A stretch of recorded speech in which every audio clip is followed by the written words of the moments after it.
February 20th, 1943. North of Kasserine Pass, Tunisia. German Panzer commanders would later file their usual battle reports, positions, losses, ammunition. But there was one thing those reports never really captured. They had just watched American Sherman tanks do something that, according to German doctrine, simply should not have been possible. Across broken North African terrain, 5 Shermans were scattered with no line of sight to each other. No flags, no flares, no dispatch riders racing between vehicles. And yet, all 5 tanks moved as if they shared a single mind. They converged on German positions with perfect timing. Chandri. Each tank slid into a position that covered the blind spots of the others. Each crew seemed to know exactly where their comrades were, even when hills, rocks, and smoke hid them completely from view. Inside German Panzer IVs, commanders were fighting a different battle. Their FUG-5 radios crackled with static. Company leaders shouted into microphones, only to be drowned out by engine noise and electrical interference. The German 10-watt transmitters, cutting edge in the 1930s, could barely push a clear signal a few hundred meters when tanks were moving. Most tanks didn't even have a transmitter at all, just a receiver. They could listen, but they couldn't speak. What the Germans didn't know that morning was simple and devastating. The Americans were fighting with a technology the Wehrmacht didn't even realize existed. Every single Sherman tank carried a SCR-508 frequency modulation radio. In FM set, crystal-controlled 25 watts of power and clarity that sliced through engine roar and battlefield chaos like a knife through paper. 8,000 kilometers from Detroit's assembly lines, the most decisive technological advantage of World War II was revealing itself, not in armor thickness or gun caliber, but in invisible electromagnetic waves, connecting every American tank crew into something new, a network. To understand how this happened, we have to step back. July 22, 1941. While German armies were driving deep into the Soviet Union using radios mostly in command vehicles, the U.S. Army quietly made a decision that would change the future of armored warfare. It standardized a new family of Signal Corps radio sets for all medium tanks, SCR-508, SCR-528, SCR-538. These weren't just better radios. They were based on frequency modulation, FM, a technology developed by Edwin Armstrong and licensed to the military. And behind their installation in tanks was a team at the Galvin Manufacturing Company, the company that would later be known by a new name, Motorola. Engineer Daniel E. Noble had the idea: apply FM technology to military vehicles. Henrik Magnuski, the principal RF engineer, turned that idea into reality, solving the brutal problems of mounting delicate electronics inside a steel box that shook, overheated, and fired guns all day. Their creation weighed about 181 pounds, and it turned every Sherman tank into a node in what was, in effect, the world's first battlefield network. The BC-604 transmitter put out around 25 watts of power, more than double the German FUG-5. Operating between roughly 20.0 and 27.9 MHz, it had 10 preset channels with crystal-controlled stability. The dual BC-603 receivers in the SCR-508 let commanders monitor 2 frequencies at once. For example, their platoon net and their company command net. That ability would prove priceless in combat. But the real revolution wasn't just power or channels, it was FM itself. Where German AM radios heard every spark plug, every motor, every track movement as a burst of static, American FM sets filtered that noise out. Artillery barrages, moving engines, electrical chaos, all of it washed over the FM signal, while clear human voices still punched through. November 8, 1942. Operation Torch. American armor landed in North Africa near places like Safi and Fadala. The tanks of the U.S. 2nd Armored Division rolled ashore already wired into this new radio network. They were about to face the Afrika Korps, the Wehrmacht's most experienced armored force under one severe German handicap. Communication poverty. A typical German tank platoon of 5 vehicles might have one Banner, or der Fraude was 2 tanks with full Fogi 5 transceivers, capable of both sending and receiving. The rest carried only simple Fuji 2 receivers. They could hear orders. They could not answer. They could not report enemy positions, request support, or warn of an ambush. German tank platoons operated through a rigid hierarchy. The platoon leader spoke. Everyone else obeyed. When that leader's tank was knocked out, easily identified by its extra antennas, the rest of the platoon was suddenly mute and blind. Against American forces, where every single tank could assume command and talk to every other, this weakness became catastrophic.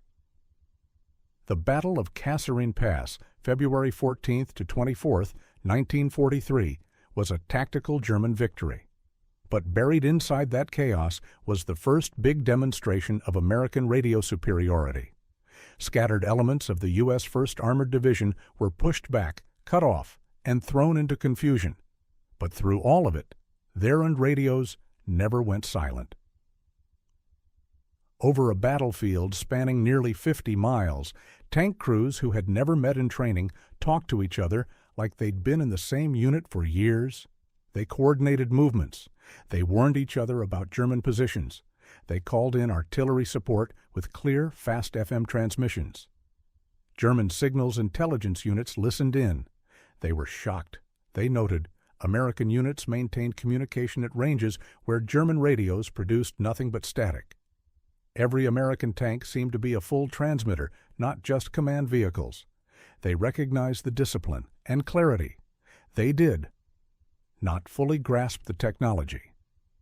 German Fuji 5 radios using amplitude modulation in the 27.0 to 33.3 MHz band were hamstrung by basic physics and engineering. Their 10-watt transmitters might reach 2 to 3 kilometers under ideal stationary conditions. When tanks were moving, that range often collapsed to just a few hundred meters, if that. Every spark, every electrical pulse, every vibration turned into extra static on an AM system. There was no easy way to filter it out. By contrast, American FM radios rode above the noise. September 1943. Italy. On paper, mountainous terrain should have negated decisive, the American radio advantage. Radio waves reflect, scatter, and interfere in valleys and ridges. AM systems hate that. But FM? FM loved it by comparison. In the brutal advance toward Cassino, American armored units used their SCR-508 sets to coordinate through terrain where visual signals were impossible. And German radios often failed completely. Platoons separated by ridgelines, out of sight of each other, attacked with a precision that German doctrine said required flags, flares, or physical messengers. After-action reports from the U.S. 1st Armored Division casually mentioned routine coordination at distances where German crews heard nothing but noise. What Americans considered normal operations looked like magic to their opponents. June 6, 1944. D-Day. As Sherman tanks rolled off landing craft at Normandy, their SCR-508 radios stayed in contact, not just with each other, but with naval fire support offshore. A level of coordination German technology simply couldn't match, but the hedgerow fighting in Normandy exposed a deadly flaw. Tank radios and infantry radios weren't speaking the same language. Sherman radios worked in the 20.0 to 27.9 MHz range. Infantry SCR-300 walkie-talkies operated between 40.0 and 48.0 MHz. They were, quite literally, on different wavelengths. In the bocage, the hedgerows, this gap cost lives. German infantry armed with Panzerfausts could crawl close to American tanks, while American riflemen nearby had no direct way to warn the tank crews over radio. The American answer came fast, and it was brutally simple. tank crews bolted EE-8 field telephones to the outside rear of their hulls, often inside ammo boxes welded to the armor. A cable ran straight into the tank's intercom. Now any nearby infantryman could sprint up, grab the phone, and talk directly to the tank commander. By Operation Cobra in late July 1944, that field expedient hack had revolutionized tank infantry cooperation. Operation Cobra, July 25 to 30, 1944. Here, American radio superiority reached a new level. The U.S. 2nd Armored Division, under Major General Edward H. Brooks, coordinated shots over 200 Sherman tanks. Through layered radio networks, platoon nets, company nets, artillery nets, and more, the German Panzer Lehr Division, once an elite formation, now found itself fighting an enemy that seemed to have supernatural awareness. American tanks pivoted and counterattacked in minutes based on reports from units miles away. Artillery missions, called in through tank radios, slammed into German positions within a few short minutes of spotting. Panzer Lehr, by contrast, had been reduced to communication poverty. Many of its tanks operated with no radios at all. Dependent on flags and hand signals in terrain where visibility was often under 100 meters. The few working sets they still had suffered from interference, limited range, and incompatible nets that prevented effective coordination. The irony was brutal. Germany had pioneered horn radio use in armored warfare. Heinz Guderian, the architect of Blitzkrieg, had insisted on radios in tanks since the 1920s. In his 1937 book, Schambio, Achtung, Jo Panzer, he emphasized that communication was the hard-earned day of armored operations. Tanks without radios were, in his view, nearly useless. He designed systems that allowed German tank officers in 1939 and 1940 to coordinate fast-moving attacks that stunned Europe. But by 1943, German industry could no longer keep up with his own doctrine. In 1943, Germany produced around 5,700 medium tanks. Yet it manufactured fewer than 2,000 full FUG-5 transceivers. Most of those went to command vehicles and assault guns. Regular line tanks were left with only receivers, if anything at all. Soviet tank forces faced a different but equally severe communications disaster. The T-34, perhaps the most iconic Allied tank of the war, often left the factory with no radio at all. Early Soviet doctrine relied on flags, pre-battle plans, and sheer mass. Against German forces in 1941, that lack of real-time communication proved disastrous. Lend-Lease eventually brought American radios, including SCR-508 sets, to Soviet command tanks. But even by the end of the war, only about a quarter of Soviet tanks carried any kind of radio. The contrast made American achievement stand out even more sharply. The U.S. didn't just build tanks, it made sure every single one drobage of its 49,000-plus Shermans carried a sophisticated FM radio system. No other nation came close. Back in the United States, Motorola's Chicago factory became a symbol of industrial mobilization. Before the war, the company built car radios. Switching over meant ripping out its old production lines and inventing new manufacturing methods from scratch. Each SCR-508 family radio required thousands of individual components, all built to tight tolerances. The BC-604 transmitter alone contained hundreds of capacitors and resistors. Crystal oscillators had to hold their frequency through heat, cold, shock, and the constant vibration of a tank in motion. But the numbers tell the story. 1942, roughly 3,800 SCR-508 family sets produced. 1943, around 11,400 units. 1944, about 24,000 units. Total wartime production, over 50,000 tank radio sets. Enough to ensure that every one of the 49,324 Sherman tanks built received a sophisticated radio installation. The SCR-508's advantages went far beyond better sound. Crystal-controlled stability meant channels could be preset before a battle, and boom, stayed aligned even when tanks bounced over rough terrain. The dual receiver setup let commanders listen to more than one net at once, keeping in touch with higher headquarters while still talking to their own platoon. The BC 606 intercom tied the whole crew together. Throat microphones and noise-canceling headphones meant that even under fire, a gunner could shout a warning and the commander would actually hear it. Many German tanks lacked any intercom at all. Crews banged on armor, tugged sleeves, and yelled over engine noise to get each other's attention. Power management was another quiet American edge. The SCR-508 could run on 12 or 24 volts, automatically adjusting to what was available. Its dynamotor-based power supply filtered the current so that electrical noise didn't spill into the radio circuits. German sets, drawing directly from the vehicle's electrical system, heard every spark and surge as more static. All of this technology reshaped American armored doctrine. The U.S. developed the combat command structure, flexible task forces tailored to specific missions, mixing tanks, infantry, artillery, and support units. This kind of plug-and-play organization only worked because commanders could trust their radios. They could take pieces from different units, throw them together for a specific operation, and know they'd stay connected on compatible nets. German commanders, constrained by poor communications, had to cling to rigid organizational charts, whether they liked it or not. September 1944. The Battle of Ericourt. The U.S. 4th Armored Division faced German Panzer brigades equipped with superior Panther tanks, better armor, better guns, better optics.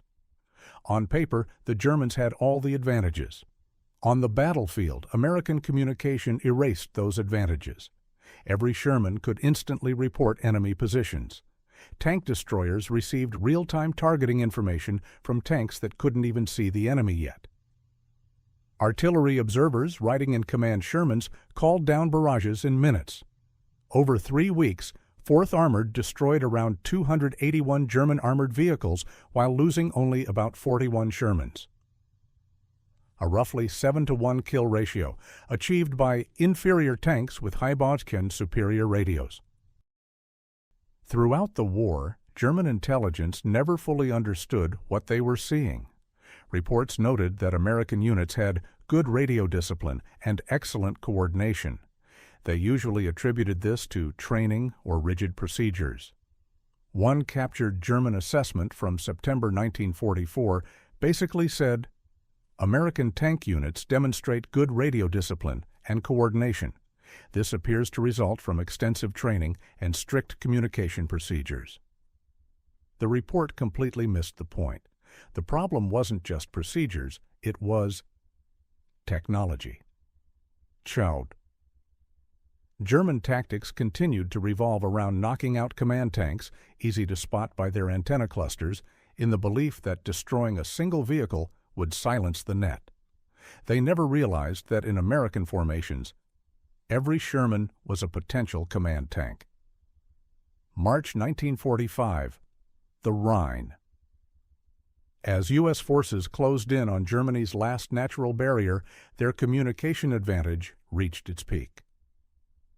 The capture of the Ludendorff Bridge at Remagen showed what that meant in practice. When the U.S. 9th Armored Division stumbled upon the bridge still standing, radio reports shot up the chain of command in minutes. Within an hour, units all along the front were already shifting to exploit the opportunity. German forces, dependent on telephone lines that had been shredded by Allied bombing, simply couldn't match that speed. Orders lagged. Confusion grew. American radio coordination turned the bridgehead into a fortress. Tank platoons from different battalions, often from different divisions, merged seamlessly and coordinated fire through shared nets. German counterattacks, poorly coordinated and starved of information, rolled in, piecemeal, and were destroyed one by one. April 1945. The Ruhr Pocket. Here, American communication superiority helped close the noose on about 325,000 German troops. Armored columns from the U.S. 1st and 9th Armies executed a massive double envelopment coordinated almost entirely over radio. Inside the pocket, German units were collapsing, not just physically, but communicationally. Forward air controllers with radios guided fighter bombers onto German headquarters, relay stations, and telephone exchanges. As those nodes went down, entire German formations lost contact with their neighbors and higher command. Field Marshal Walter Model's last fragments of communication describe the situation bluntly. No contact with adjacent units, no contact with higher headquarters. Fighting continues, but coordination impossible. Beyond tactics, radios changed the psychology of tank warfare. American crews went into battle, knowing they were never truly alone. Even when physically isolated by terrain or smoke, they remained part of a larger conversation, a net full of other crews, observers, and artillery commanders. German crews often found themselves in the opposite position, armored, armed, but isolated. With radios that couldn't reach, or with no transmitter at all, they fought individual duels inside a war that had become increasingly about networks. German ace Otto Carius, in his memoir, Tigers in the Mud, describes many of the tactical challenges he faced. Between the lines, you can sense the frustration of limited communications, of not being able to talk to everyone who needed to hear him. Strategically, the implications were huge. American advances in 1944 to 45 maintained a tempo that German forces simply could not match. Part of that was logistics. Part was air power.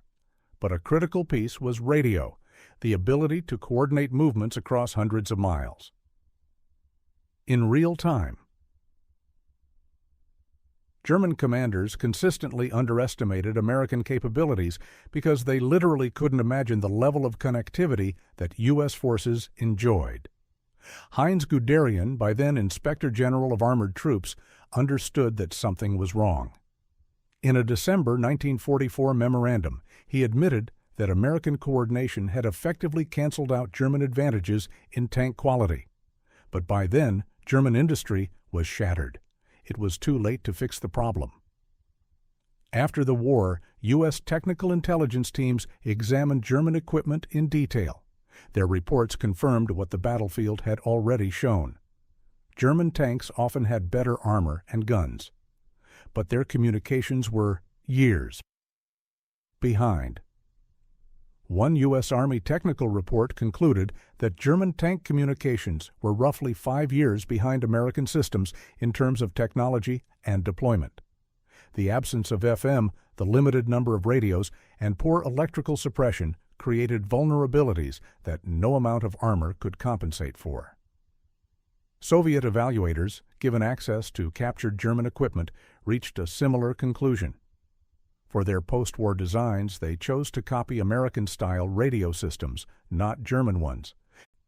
If you boil the numbers down, the difference becomes crystal clear.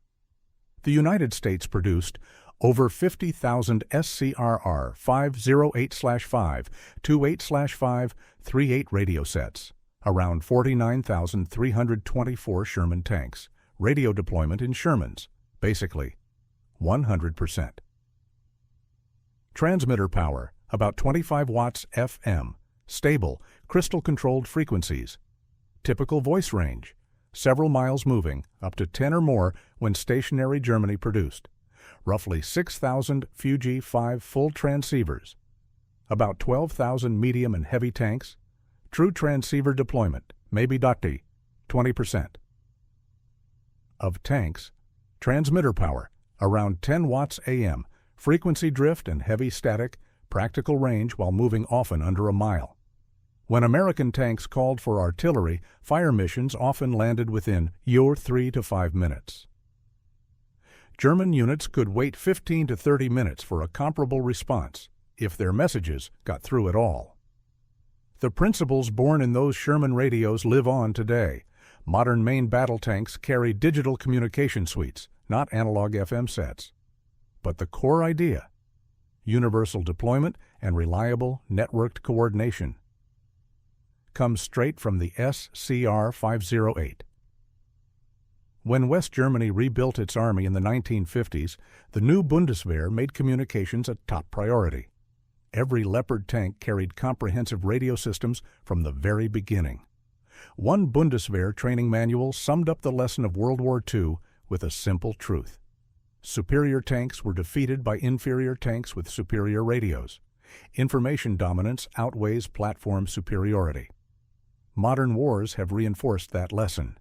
In the 1991 Gulf War, coalition forces with extremely advanced communication networks destroyed Iraqi units equipped with many Soviet-designed tanks that were individually formidable, but poorly connected.